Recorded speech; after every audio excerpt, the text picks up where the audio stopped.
त्रिदलं त्रिगुणाकारं त्रिनेत्रं च त्रियायुधं त्रिजन्म पापसंहारम् एकबिल्वं शिवार्पणं त्रिशाखै बिल्वप्रत्यश्च अच्युतै कोमलै शुभै तव पूजां करिष्यामि एकबिल्वं शिवार्पणं कोटिकन्या महादानं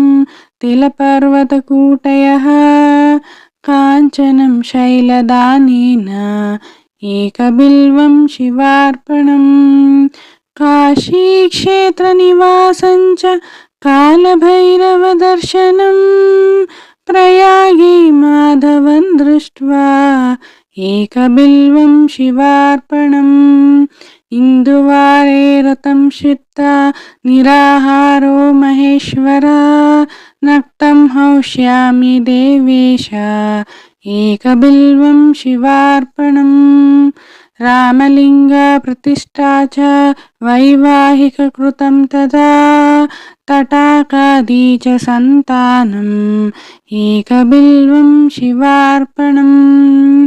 अखण्डबिल्वप्रत्यश्च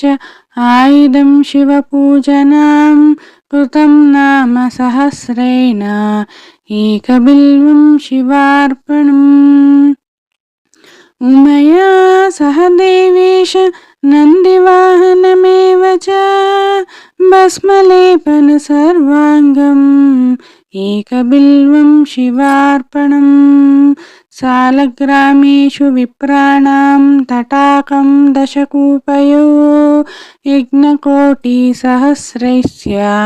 एकबिल्वं शिवार्पणम् दन्तिकोटिसहस्रेषु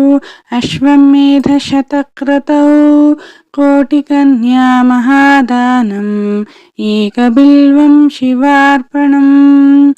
बिल्वानां दर्शनं पुण्यं स्पर्शनं पापनाशनम् अघोरपापसंहारम् एकबिल्वं शिवार्पणम् सहस्रवेदपाठेषु ब्रह्मस्थापनमुच्यते अनेकरतकोटीनाम् एकबिल्वं शिवार्पणम् अन्नदानसहस्रेषु सहस्रोपनयनं तदा